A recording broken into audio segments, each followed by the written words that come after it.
In this example, we calculate equilibrium concentrations from the equilibrium constant and initial concentrations, solving for x using the perfect squares method.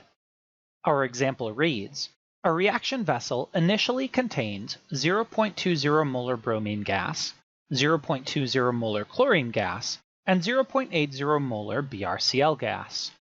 Calculate the concentration of BrCl at equilibrium. We can begin by creating a Rice table with a reaction at the top and the initial concentrations in the second row. To determine the change in concentration, we need to calculate the reaction quotient to determine which direction the reaction will shift to reach equilibrium. When calculating the reaction quotient Q, we use the equilibrium constant expression, but we substitute in the current concentrations. Completing the calculation, the reaction quotient is 16. Since the reaction quotient is larger than our equilibrium constant value, we have too much product. We need to shift left to reach equilibrium. This means we will have plus x, and minus 2x for the change row. The coefficients 1, 1, and 2 come from the coefficients in the balanced chemical equation. The equilibrium row is the initial row plus the change row. Now we need to solve for x using the equilibrium constant expression.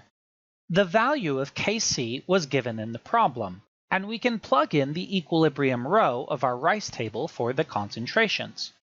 Although we could use the quadratic formula to solve for x, we can notice that we have a perfect square on each side of the equation. If we take the square root of each side, it should make it easier algebraically to solve for x. On the left, we will get 2.0.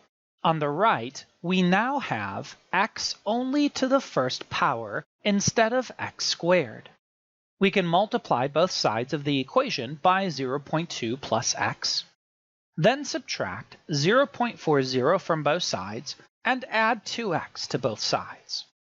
Solving for x, we get 0.10. Next, we can plug this value of x back into our equilibrium row to find the concentration of BrCl.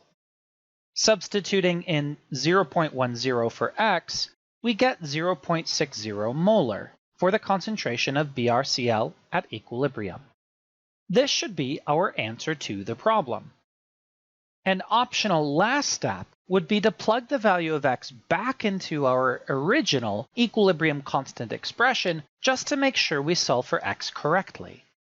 Plugging in 0.10 for x, we get a value of 4.0 for the equilibrium constant value. This matches the value we were given in the problem, so we correctly solve for x algebraically.